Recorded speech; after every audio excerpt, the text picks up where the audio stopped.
Ozamis City, yung Misamis Occidental, gusto na magtanaw ka na ito karon pinaagi sa Facebook page at YouTube channel sa AONC may adlaw. Ako si Dazzle Humotikson, and this is Ozamis Today.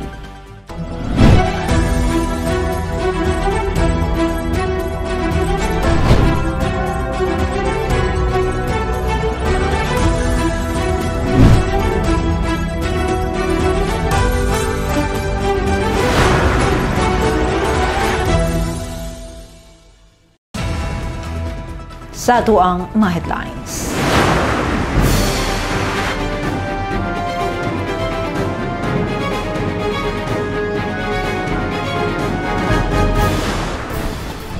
Governor Waminal gisusi ang ongoing construction sa Panggilby Bridge. Update gipaabot sa mga misamisnon. DepEd Secretary Duterte gibarugan ang kamanduan nga himuong limpyo ug walay makabalda ang matag lawak tunghaan sa pagbukas sa school year 2023-2024. Nutrition Month 2023 Cooking ug Poster Making Contest winners giproklamar. Governor Waminal may bagong official FB page. Gimitahan ang tanan sa pagsunod ug pag-uban kaniya alang sa pinakaulahing updates sa probinsya. Philippine Red Cross Ozamis Chapter nagpasalamat sa Asinso Ozamis Administration. Community Outreach Program sa PNP Ozamis gipahigayon sa Barangay Pulot. Barangay Bagakay mipahigayon og bloodletting atul sa Linggo ng Kabataan celebration. Libuan na ka mga Ozamisnon nahatagan og kasulbaran ang bayronon sa hospital og funeral homes sa Dakbayan.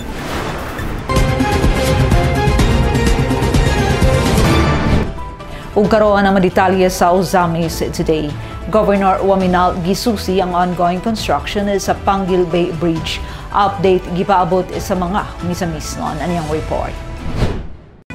Mga kaigsunan kong misamisnon niya kataon diri sa Panggilby Bridge site kuman mag-meeting ang atong multi-partite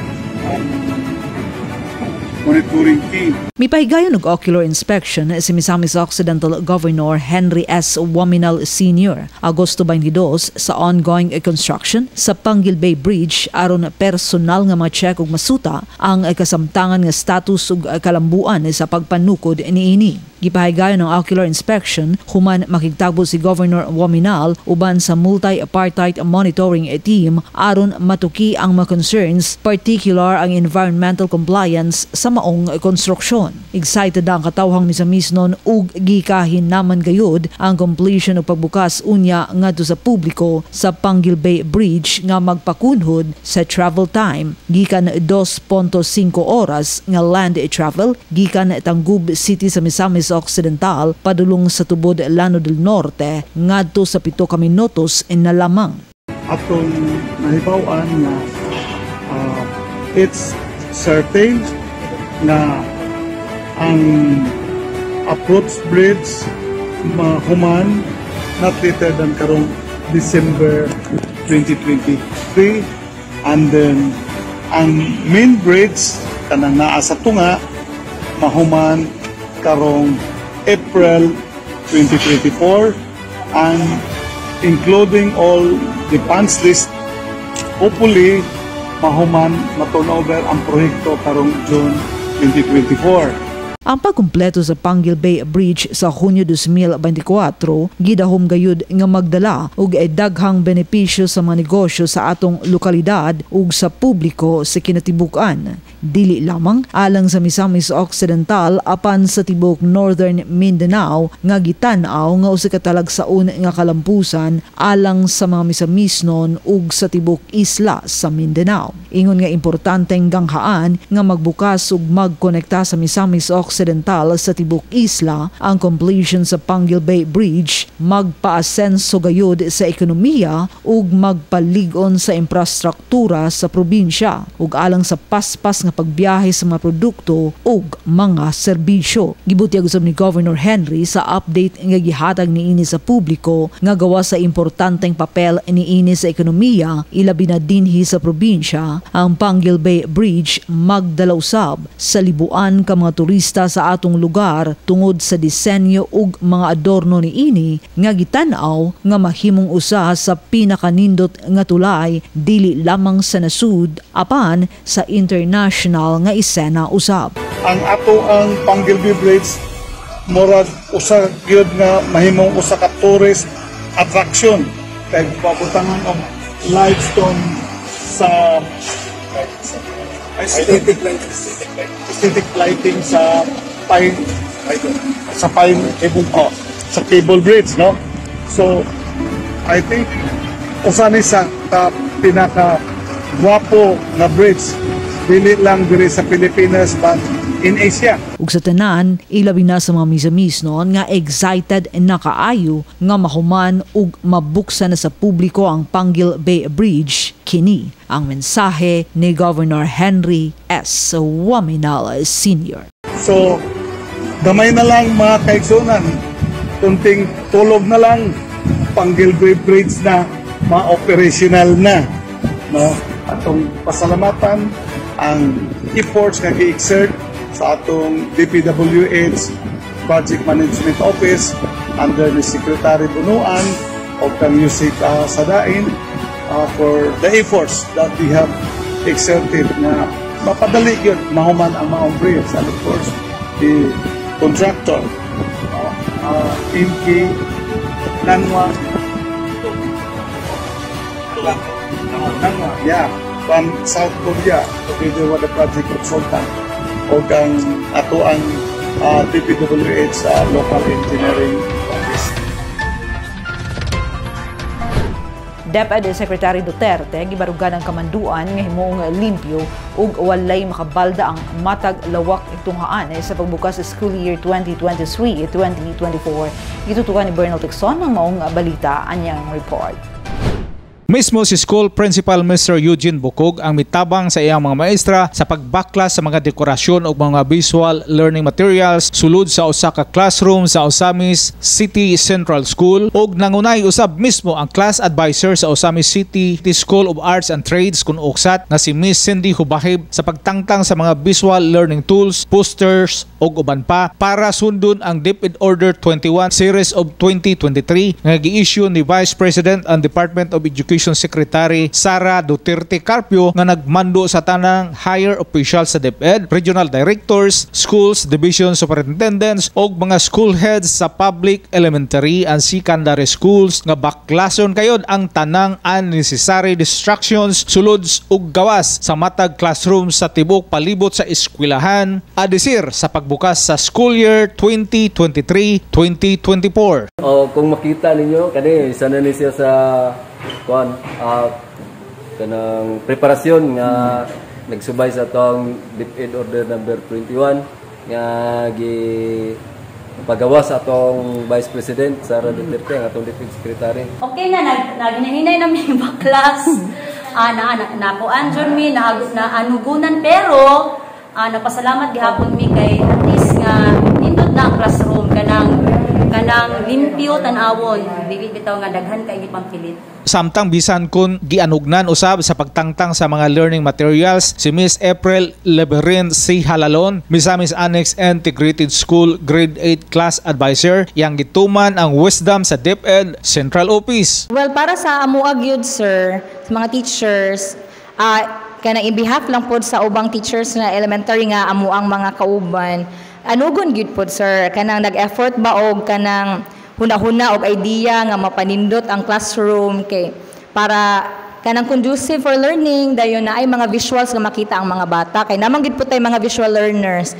However, noon sa mua karon sa high school daan pa man migiingnan nga the simpler the better. So dili ra gid kayo ingon daghan jud kay mga taplak-taplak ang sa amua diri sa high school.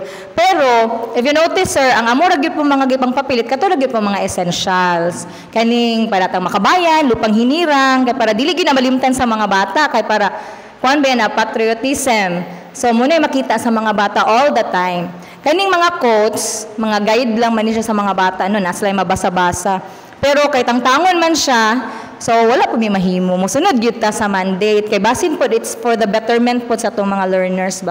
Basin mo po na ilang na-observe nga naay uban nga distraction na. Ang DepEd's Declutter Order nga gipirmahan ni Duterte sa pagwagtang sa mga unnecessary distractions sulod og gawas sa matag classrooms nagtumong nga makatabang sa mga learners nga makapokus sa ilang pagtuon sulod sa mga classrooms. Pero ang nasangpit nga direktiba sa Vice Presidente ug Sekretaryo sa Kagawaran sa DepEd ang nakamugnag mixed reaction sa mga stakeholders, lakip ang mga netizens nga may pagawa sa ilang tagsa-tagsa ka mga opinion sa ilang mga Twitter accounts. Sama pananglitan ni Pax Tunding nga nagkomento nganong kanunay lamang nakapokus si Vice President Sara sa superficial and non-academic things in DepEd. Si Ma'am SYG usab nang hinaot nga adunay makatabang sa DepEd Secretary sa pagdistinguish sa kalahian sa dekorasyon o sa learning aids. Gani iyang gisaway ang tanang mga opisyal sa eskwelahan kay misunod lamang dayon ug wala man lamang gani nila gi-contest ang directives sa Secretary sa DepEd. Matud usab ni Tiyatan, wala siya makasabot sa directive sa DepEd ug matud pa naka-eskwela siya sa public school in grade school ug ang mga colorful learning tools ang dako og gikatabang para daling makasabot ang mga estudyante sa public schools. Bisan gani ang Montessori Pidgeot schools ang nagbuhat usab niini. Iyang giduga nga kung dili engaging ang teacher ug dili interesting ang pagpresent sa leksyon, parang boring ang leksyon sa mga magtutudlo. Si mekanikong mulat usab nagkanayon sa iyang Twitter post, aside from visual learning, the classrooms feels more conducive to learning with those colorful stuffs on the walls. Iyang gidugang, now classrooms will feel dull and lifeless. Ang mga estudyante kuno karon ang daw misulod sa presuhan kung moatin sa ilang mga klase. Samtang dinhi sa Osamis City, ang estudyanteng si Sofia Marie Abilio, grade 10 student sa Misamis Annex Integrated School, na mahayag nga para kaniya dili pwedeng waldaon ang mga visual learning tools sulod sa mga classrooms tungod kay dakog ikatabang para daling makasabot ang mga estudyante nga sama kaniya. Dili para nako kay di siya pwede mawala kay og kuan manggod para sa ato kay para inig dili masudlan bitaw tong utok para sa nang nay mga spelling tas makita nato ingana de spelling sa honesty or ingana ba mga or unsa may gipang taplak sa atong mga dingding manindot manggod siya tan-awon gud kay nay ma-designan ang room dili ra siya kuan ba kanang ilang kay tan-awon. Para usab ni Miss Marnely Bolo, kindergarten pupil teachers sa Misamis Annex Integrated School, dakog ikatabang sa mga preschool learners nga maupay pagsugod sa pag-eskwela ang colorful visual learning tools nga anaa sa sulod sa ilang mga classrooms. Regarding ini nga order, sir, para sa ako as kindergarten teacher, nag-handle ko for 9 years in kindergarten. Para sa ako mas effective para sa mga bata nga naa sila'y makita nga mga pictures like shapes, numbers, letters nga para sa ko maka-learn sila og dali kung naay mga pictures nga ilang makita. And personally po, para sa ako kami nga mga kinder teachers nga nakagasto na og put up ining mga laminated pictures, sakit para sa amo nga i-remove kay nakagasto nami din plus kahago. Dayon para po sa among mga bata, mas effective sa ilahang learning nga naa sila'y ma-manipulate, makita o ma-visualize nila unsa ning giingon sa teacher nga shape. So naa sila'y makita, mas dali sila maka-remember nga mao dito siya circle, mao dito siya triangle kung naa sila'y makita. Para ni Ms. Bolo, applicable lamang siguro sa higher grades ang DepEd Order 21. Para kaniya kung may exemptions, mas gusto niyang dili i-appeal ang mga preschoolers. Para sa ako, kanang gi-implement ni Secretary Vice President Sara, siguro sa ko lang po ni Sir nga mas effective lang siguro sa higher grades. Pero syempre kay siya bi atong head sa DepEd, mutuman gid ta kung unsa iyang mando. Dili gid ta mosupak kay kinsa ra gud ta nga mosupak niya. Mo follow gid mig order kung mao mang good iyang patakaran. Pero para sa ako akong na exemption, dili lang tayo apil ang lower grades kay mas effective gyud ang among teaching kung naay makita nga mga pictures nga nakadikit sa wall. Example, sir, kanang mga bata nga mosayod ani sa school. Naay mga bata nga mag-teacher nga ilang tudloan ilang classmate. Unsa man ni siya nga shape? Oh, so mo answer pud iyang classmate. So kung wala na siya, magkiat lang na sila sulod sa classroom. Para usab ni Miss April Halalon, wala siya nakitang daotang rason nga maka-epekto ug maka-distract sa atensyon sa mga kabataang estudyante ang mga learning materials nga gi-display sa matag classrooms, isip nga giya sa matag estudyante. Kani mangingani nga taplak namo, sir, gibutang gyud ni siya kay para guide sa mga bata, sir, ba nga dili sila malimot. Like for example, ang among DepEd mission, gibalik-balik yun na siya nga ang mission sa school or sa institution is to protect and promote the right of every Filipino to quality, equitable, culture-based, and complete basic education where the students learn in child-friendly, gender-sensitive, safe, and motivating environment. So, gibalik-balik gid ang mission. Dili lang ni para sa estudyante, kundi para sa mga teachers nga ma-remind me all the time nga mo niya among mission. Then, apon may vision. Kay para mo gini ang amo ang goal, amo ang buhaton kada adlaw. Ang kani pong mga lupang hinirang, panatang makabayan, kay para po ni sa mga bata nga dili sila makalimot. No, kung tangtangon siya, murag, of course, kabalo naman tanong ang mga bata kay kanang grabe gid ang effect sa social media, sa mga distraction sa kanang sa internet. So, malimtan na gyud ni siya totally, sir. Labi na to mga bata nga late bitaw, dili maka-attend og flag ceremony, so malimot. Mo ni siya unta nga gibutang kay para guide. No, kung wala ni siya, ang teacher na gid ani may maning kamot, no. Dungag na pud ni siya nga additional sa time nga baliko na pud siya og rehearse. Ambot lang pud, basin lang pud og naapoy maayo nga katuyuan ang ato ang DepEd Secretary, Vice President. So ato lang pong tumanon. Samtang si Ma'am Cindy usab nakauyon nga giwagtang na ni DepEd Secretary Duterte ang naanan kaniadto sa mga magtutudlo sa pampublikong tulunghaan nga pag-display sa mga learning tools and educational materials. Kay matud pa niya, gadugang-dugang lamang kini sa gasto sa mga maestro o mga maestra. Pero lagi okay na pud, sir, kay na kuan pud ba nga ang mga ma-focus na gid ang mga estudyante sa pagpaminaw sa maestra. Dili na kay daghan kay naglingin sa mga daghang mga sabi pa di pampilit sa kilid. Yes, no, dala mo po na nakita sa tuwang mga kadagwa sa DepEd na para maka-focus gid ang kuan, attention sa bata, sa estudyante, hinluan tanan o ibilin. Para diri hinlo. Wala ba ka kuan, ma'am? Wala ba ka maanog ni ana gid, sir, pero kuan wala gid tay mahimo kay mo magyunay kuan kanang gihatag sa tuang mandate sa tuang DepEd Secretary. Yes. Mo follow gid ta. Ana jud. Lagi kay mo gusto lagi ni DepEd Secretary na to. Pero ni man pod sakto man pod iyang kuan kay dili tibod kay daghan kayong kuan, sir, kanabang gasto. Ana. Kas araman po to magpintal wala na dayon. Wala di advantage mo sa inyo mga teachers. Kay dili na mo ko sa bulsa. Subay na ini, gibarugan ni Vice President Sara Duterte ang iyang direktiba. Sa usa ka press statement ni Vice President Duterte nga gibasa sa usa ka radio interview ni DepEd Undersecretary and Spokesperson Michael Pua, to quote, "All classrooms should be clean and functional. I know that President Marcos and all former presidents, Dr. Jose Rizal and all heroes past and present will not all be bothered if learners focus on their teachers, lessons, projects, and assignments." Unquote. Alang sa Usamis Today, ako si Bernald Texon. Salamat ni Bernald. Nutrition Month 2023, cooking o poster making contest winners giproklama. Atong dawaton report ni Adoni Dicena.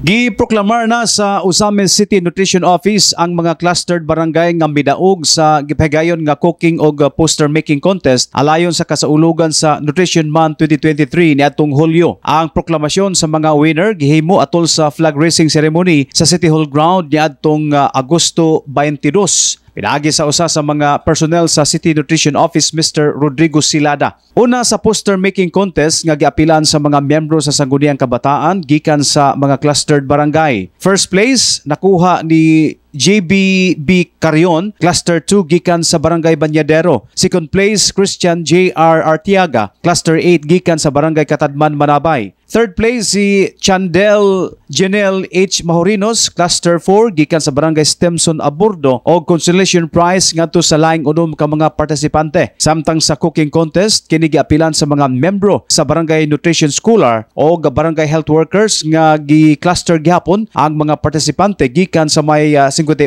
ka barangay. First place sila si BNS Jessica O. Quisada gikan sa Katadman Manabay o BHW Hinoviva Canton gikan sa Baybay San Roque Cluster 8. Second place sila si BNS Analo Vinia Paredes gikan sa San Antonio o BHW Lito Dolar sa Gango Cluster 7. Third place sila si BNS Rona Jean El Pubadura gikan sa Barangay Karangan BHW Janet Acapulco gikan sa Barangay Karangan Cluster 10 o consolation prize usab ang unom ka parisan.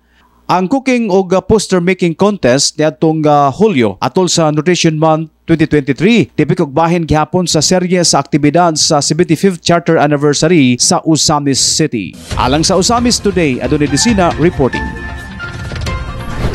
Salamat, Adoni. Governor Waminal may bagong official Facebook page giimbitahan ang tanan sa pagsunod ug pag-uban kaniya alang sa pinakaulahing updates sa probinsya. Aniya ang report. Hello, my dear Misa-Misno. Welcome to our official page. Tungod kay ang ato ang official page sa miagi na hakman karon kining atong the agenda Asenso Misamis Occidental ato nang i-convert into the official page of Governor Henry S. Waminal. Malipayon nagipahibalo ni Misamis Occidental Governor Henry S. Waminal Sr. ang mga netizens nga nagsunod kaniya online sa paglusad sa bagong official Facebook page sa gobernador. Ang gi-convert nga The Agenda Asenso Misamis Occidental nga FB page nga gihimo na karon nga opisyal nga social media platform sa very hard working governor. Diin regular niya nga ipaabot sa mga Misamisnon ug sa tanan nga nagsuporta kaniya online ug nagtutok sa iyang pagdumala alang sa pag-asenso sa Misamis Occidental. Ang regular updates sa iyang mga nahimo, gihimo og pagahimuon pa nga mga programa, proyekto ug mga serbisyo alang sa asenso Misamis Occidental. Kay numduman nga nahakang unang Facebook page sa gobernador Mayo 9 ng tuiga ug wala na na-retrieve. Ug padayong gigamit sa mga nagsamok-samok sa gihimong panerbisyo ni Governor Waminal ug kinatibuk ang team asenso. Sa iyang pagbalik online, usa sa unang gipaabot nga update ni Governor Waminal sa tanan, mao ang iyang gihimo nga pakigtagbo Martes, Agosto 22 sa Multi-Partite Monitoring Team kon MMT sa Panguil Bay Bridge Construction Tangub Cityside aron masiguro ang sustainability o consistency sa hapit enang makompleto nga proyekto nga magkonekta unya sa Misamis Occidental sa probinsya sa Llano del Norte pinaagi sa lungsod sa tubod.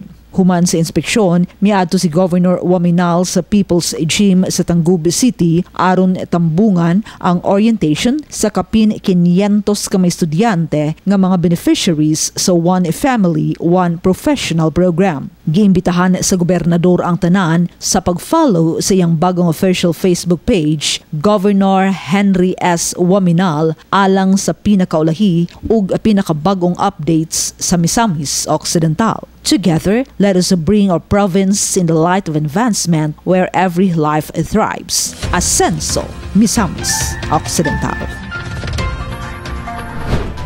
Philippine Red Cross Ozamis chapter nagpasalamat sa Asenso Ozamis Administration. Mibalik alang sa mga detalye si Adoni Desina. Kinasingkasing nga mipadangat sa ilang kalipay ug pasalamat ang management sa Philippine Red Cross Ozamis City Chapter ngadto sa Asenso Ozamis Administration. Matud pa ni Philippine Red Cross Ozamis Chapter Head Tuto Balsita nga sukad midumala ang Asenso Administration sa Ozamis dungan usab ang pagdaghan sa supply sa dugo sa Red Cross Ozamis Blood Bank. Nagtuo siya nga ang kaaktibo sa Chairwoman Vice Mayor Bebeneri uban sa mga board member og sa suporta ni Mayor Indy Waminal. Hinungdan nga mas nadasig pa ang mga Osamisnon nga modunar sa ilang dugo. Sa pagkakaron, kulang ang ilang mga personnel sa pag-akomodar sa bloodletting request gumikan kay matag adlaw adunay mga barangay nga mo request og bloodletting. Dili palabyon sa Red Cross Uzamis ang mga request sa blood typing o bloodletting sa mga barangay sa Uzamis gumikan kay dili lang mga pasyente sa Uzamis ang gisuplayan og dugo sa Red Cross sa Uzamis apan lakip na sa mga pasyente gikan sa mga silingang probinsya. Kung sa Uzamis lang unta nga pasyente ang tagaan sa atong dugo, wala tayong problema maigo. Pero atong mga neighboring town which is ang Lanao Norte, Misamis Occidental, Zamboanga del Sur, at Zamboanga del Norte, nakakadaghanan diri napagisibugay. Naadi sa tuwa sa Uzamis. That's why ang ato ang dugo kulangon jud. Pero pinagi sa pagpaningkamot sa ato ang board of directors, sa ako ang mga staff, sa mga kabarangayan nga nagsuporta, although dili man ni karon pa nga barangay, atong last week nag-start na mi ato barangay last Saturday, barangay Maningkol, dito kami nagsugod na blood typing and bloodletting as well as in barangay Mulikay. So karon kada adlaw na ni siya, sir. Ang ato ang bloodletting sa kabarangayan, dako jud kay tagpasalamat sa ato ang mayor, sa atong governor, sa atong congressman nga natagaan ta nila ani karong honor nga makakuha ta ani nga magkahimo ta ani nga activity sa ato ang dakbayan sa Uzamis tungod kay kita magud ang sentro sa Misamis Occidental kay naa diri ang daghang hospital. Naay daghang pasyente kaya nga salamat yun kay dako nga sa atong katawhan sa barangay Bagakay nga naghatag silang suporta pinagi sa atong SK chairman. Alang sa Uzamis Today, Adonai Desina reporting. Salamat Adoni. Community Outreach Program sa PNP Uzamis gipahigayon sa Barangay Pulot. Marport si Glenn Ray Aroluna.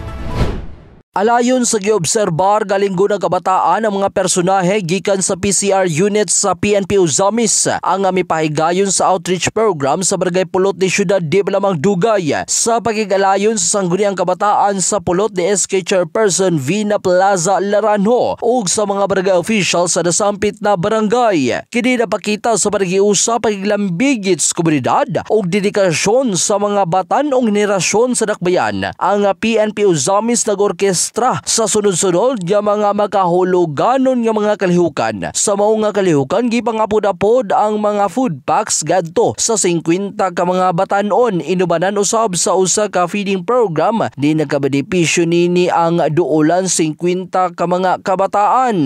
Ang pamunuan ni Deputy Chief of Police Major Eurydice Revillas inubanan sa direct supervision ni Police Major Dinis Tano kinsang hepes kapulisan sa Uzamis ni siguro sapsay nga pagpatuman sa ilang mga nagkariyang outreach program ang ilang dedikasyon sa kaayuan sa komunidad o mga kabataan-una ni syudad.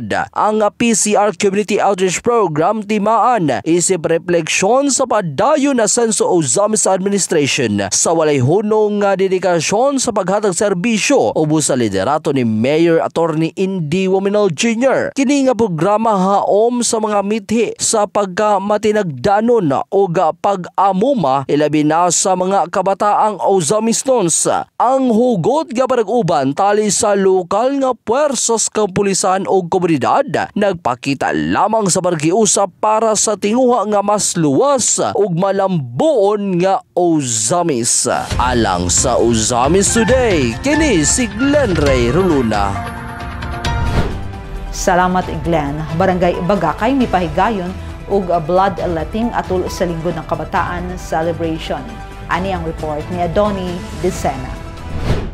Makasaysayanon ang kasaulugan sa Linggo ng Kabataan sa Barangay Bagakay, Uzamis City human nakadonar og dugo ang barangay ngadto sa Philippine Red Cross Uzamis City Chapter. Matud pa ni Barangay Bagakay Sangguniang Kabataan Chairman Carl Espina nga ang Linggo ng Kabataan karong tuiga usa ka pinasahi nga selebrasyon gumikan kay unang higayon nga nag-bloodletting ang barangay nga gipasiugda sa mga SK member o suportahan sa Barangay Council. Kaniadto ang sagad sa ilang himuong mga aktibidad atol sa selebrasyon mao ang sports competition o medical outreach mission apan karon nagdonar na og dugo. Mas daghan pa untang makatambong nga mga residente sa bagakay kung wala pa maalanganin ang schedule sa mga personnel sa City Health Office na maoy muhimo sa medical consultation. Apan dako gihapon ang iyang pasalamat nga nahatagan og panahon sa City Health Office ang ilang programa og sa suporta usab sa City Hall nga gitugot ang maong aktibidad. Gipasalamatan usab ni Carl Espina ang presensya sa mga personnel sa Philippine Red Cross Osamis Chapter nga misanong usab sa ilang panawagan alang sa bloodletting activity.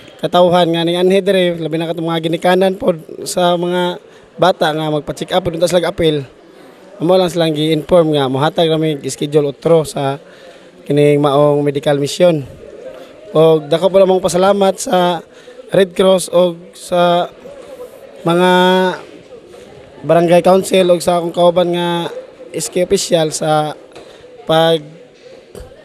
pagtabang og wala ning maong activity. O sa mga tao nga ning donate po sa ilang mga dugo alang sa aning mao nga programa. O dako po na mo pasalamat sa among pinalanggang mayor sa siyudad sa Osamis, Mayor Indy Waminal Jr., uban ni Gobernador Henry Waminal o ni Congressman Ando Waminal o sa mga konsyali sa siyudad sa Osamis sa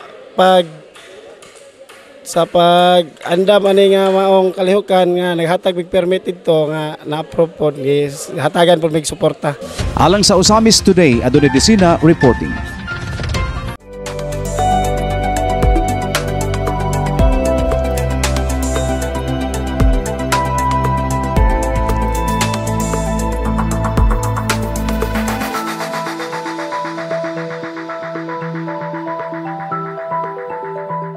Sa itong Asenso Osamis Free Hospitalization Program update, libuan na kamao sa misno nahatagan og kasulbaran ang bayronon sa hospital ug funeral home sa Dakbayan. Ania si Mariana Lumapas.